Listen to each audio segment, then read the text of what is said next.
the thing I'm very thankful for is that authors are kind of invisible most of the time. Most people don't know what we look like. So you can be somebody that a lot of people are aware of, but not that many people will ever know who you are. So they don't know that that person sitting in the corner watching them is Val McDermid, crime writer. They just sort of think it's some strange person sitting there taking notes. But I have to say, I was once recognised in an extremely embarrassing situation. It was that week between Christmas and New Year, you know, when you're doing too much sleeping late and staying up late. And we'd had some friends around the night before, and we'd been up kind of late and being kind of festive, as you are at that time of year. And I remember sort of waking up about 8 o'clock in the morning thinking, there is no fruit juice in the house, there is no Coke in the house, I'm going to die. So I just sort of didn't even shower, just pulled on a pair of jogging pants, t-shirt, jacket, went out to the supermarket, which at the time was like virtually our corner shop. And I sort of like go to the fridge, you know, the grapefruit juice, the apple juice, the orange juice, the box of Diet Coke, you know, stagger to the checkout, dump them, standing there with the hair rumpled and the eyes full of sleep, you know. And suddenly this woman comes running down Tesco's at me shouting, Val McDermid, you're Val McDermid, I've got your new book for Christmas, it's wonderful. And I'm going, oh God, I want to die. And this time, of course, the whole supermarket is staring at me. Like, who is this woman who looks like a bag lady? and you know, I'm sort of going, and she's almost jumping up and down in front of me saying, I got Crackdown for Christmas, it's wonderful, I'm so enjoying it, I'm so glad I've seen you so I could tell you. And it turned out she'd been to a couple of events I'd done in town, so, which is how she'd recognised me, obviously not from the jacket photograph.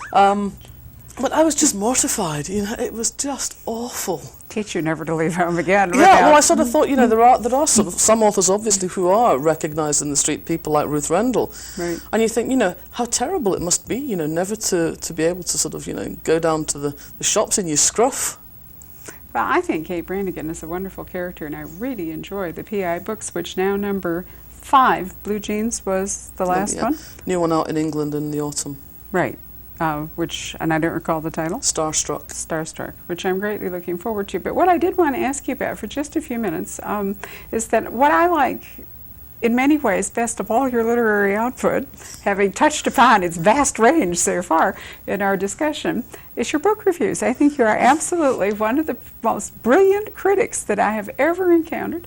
And I find it particularly interesting that you wear this hat when you are also a writer, because there's all sorts of shoals that one can envision, you know. Tell me just a little bit about it. You review for the Manchester Evening News, which is a large... It's a large evening regional paper. Comes out 6 evenings a week in Manchester and has a circulation throughout the Greater Manchester area, which is occupied by somewhere in the region of 2.5 million souls. Do you ever find that this prevents you with real conflicts, personal and professional? The principal conflict you get is when you read one of your friend's books and it's not very good. And in those situations I take the diplomatic way out and I don't review the book. I have a limited space available to me, so if I can only review 1 or 2 books in a week, then I would much rather say, hey, go and read this book, it's really terrific, about a book I've enjoyed, than to be horrible about a book that I haven't particularly enjoyed, because I know how painful it can be to get a bad review.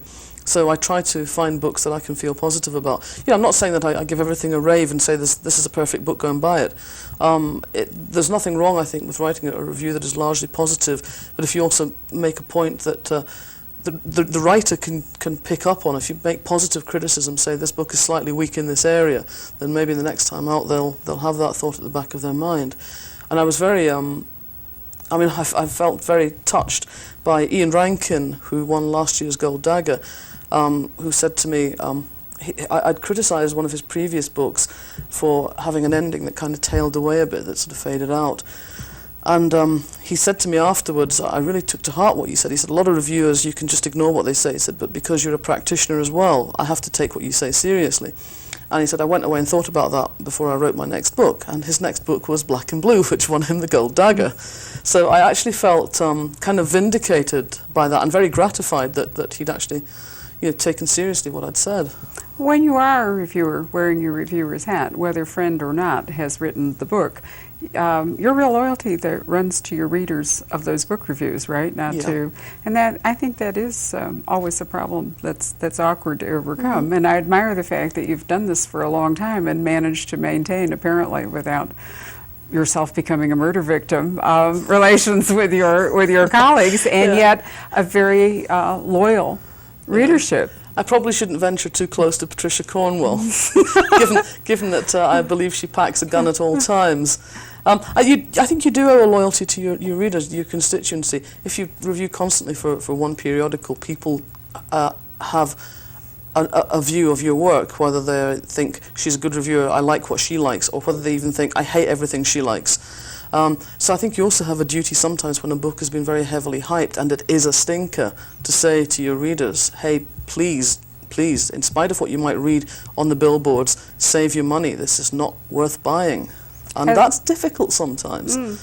Especially when you're in the business yourself. I mean, I know most of these editors now. I know a lot of the publicists.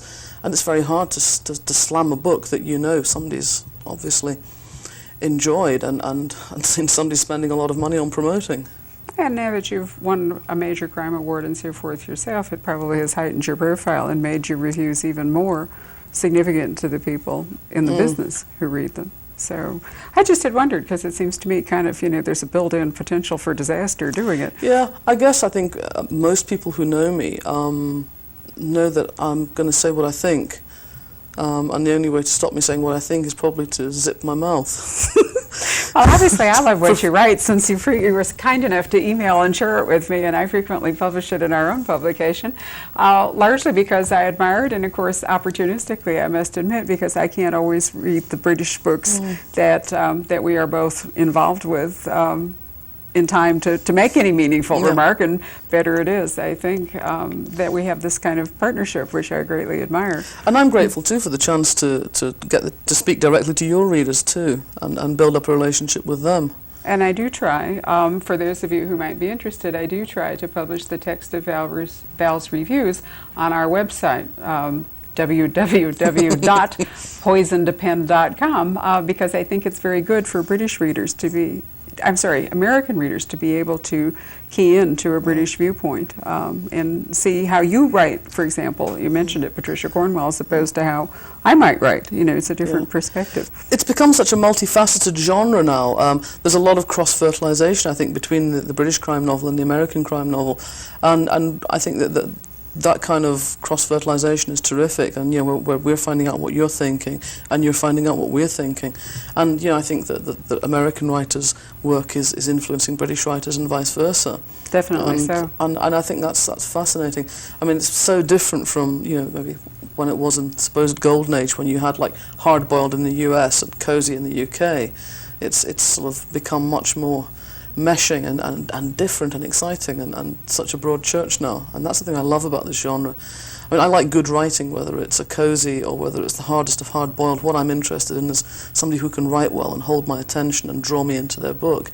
And I think that publications like the Poison Pen newsletter, because they cover the range, actually, and if you have that thing with a reviewer where you take notice, say, of your mother's comments in the newsletter, then you get to know a reviewer's taste and you start to develop your own reading as well. I think that's absolutely true, and I'm glad to see that you and I are partners in crime.